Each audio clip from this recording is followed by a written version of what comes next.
Taking Stock with Pim Fox and Carol Masser, on demand via our Bloomberg Radio Plus app, free for iPhone and Android devices. You'll be alright. No one can hurt you now. You and I'll be safe. What's a day without some Taylor Swift? In my daughter's world, that would be a terrible day without. There you go. You see, a terrible day. Well, for a lot of investors, volatility is terrible. But for our next guest, perhaps maybe not so much. The author of The Safe Investor, How to Make Your Money Grow in a Volatile Global Economy. Joining us on the Ring Central phone line from San Francisco is the author, Tim McCarthy. Tim, great to have you with us here on Bloomberg. Yes, thank you. I love listening to you. Listen to you almost every day. Well, thank you very much. We appreciate it. Now, as the former president, chief operating officer Charles Schwab, and the president of Fidelity Investment Advisor Group, why the book? Why The Safe Investor now? Well, it's interesting. I had written a bestseller in Japan some years back, and they wanted a sequel, so I thought I was writing it initially just for Chinese and Japanese investors.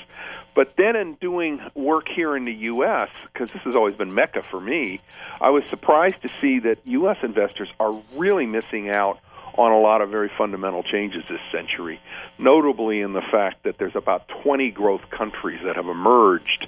They're no longer emerging. And they're much more interesting and rated than they were before. And American investors are just missing that for the most part. They are. That's interesting that you bring that up because we're in a time period, Tim, if you will, where we're very nervous about the emerging markets right now. And I group everything together because not all, probably incorrectly so, because not all emerging market stories are the same. What is your advice as we look at the volatility that we're seeing over in the emerging markets at this point, and how do we address it? Well, you bring up an excellent point. There are different categories of emerging markets. And let me just say it in two ways. One, and this is the most enduring, is the fact that out of the 100+ different emerging countries, there are 25 that have really got a critical mass of infrastructure in place, and it's permanent, and it's not really reversible. And they're well on their way into a high-growth stage and quite interesting. There's another dimension now, in a way, to slice emerging markets, which is there are a group of countries that have made progress in varying areas various areas, but have too much debt, don't have the reserves in place, and especially too much debt versus their GDP. And those countries, it's time for caution. And then likewise, politics is in all countries. Our own country here can get in the way. So we've seen a country like Turkey that had a lot of debt, plus then got into some political turmoil, and that can really hurt a country. Same, even more so, with Argentina. So slicing it by who's more politically stable, who has better reserves, less debt versus GDP is another very important way to slice the markets. I got to tell you, one of the things I as I'm going through your book, I love that you've got a chapter, My Randy Old Great-Grandfather. Talk to us about this a little bit and your approach to how you wrote this book. Well, it really is first off, from an investing standpoint, is an important lesson. We just don't prepare enough for how long we're going to live. We have life insurance in case we die. The good news there, if we die, we're fine. But people don't realize, particularly if they're already 50 or 60 and in decent health, that they're likely to far outlive the national average.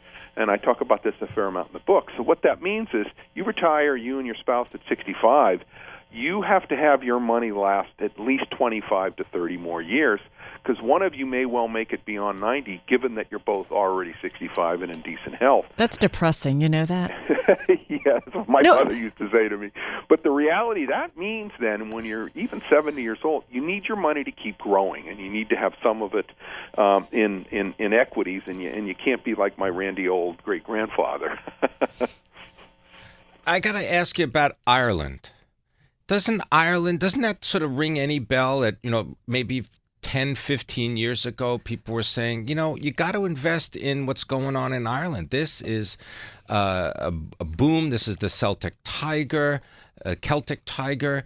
You're seeing new kinds of information service businesses open up. They've got a robust financial industry. Did everybody see the collapse coming? Doesn't seem to be. I mean, I know Wilbur Ross managed to pick up a lot of the pieces with the Irish banking system, but how can you sidestep those potential landmines? Well, the great news here is when you look at just how long you've got to invest and then how long you have to then take care of yourself, what that means if you're even 45, 50, you're going to be investing for a 15, 20-year period. And then when you retire, you're only going to be taking out what you need to live off of out of the market. So therefore, you've got a 30-year period. So that means you're investing over a 40, 50-year period. When you look at it that way, and indeed do trickle investing, not pulling in and out, what you see is that basket of countries you have, even if one goes into a 5-year big bust and big boom again, or boom, bust, boom, what you see is it doesn't really matter. Yes, a couple countries won't make it or fall out, but enough other ones will keep going. I'll give you an example, Pim. All right, I'll give you about 10 seconds. I'm sorry. Okay. I took the last century, said, what was the worst time to be invested? Fully? It was 1930. Guess what? It just didn't matter. You had plenty of money. We've got to leave it there. I want to thank you, Tim McCarthy. He is former president of Fidelity Investment Advisor Group, the author of the new book, The Safe Investor, How to Make Your Money Grow in a Volatile Global Economy. You're listening to Taking Stock on Bloomberg Radio.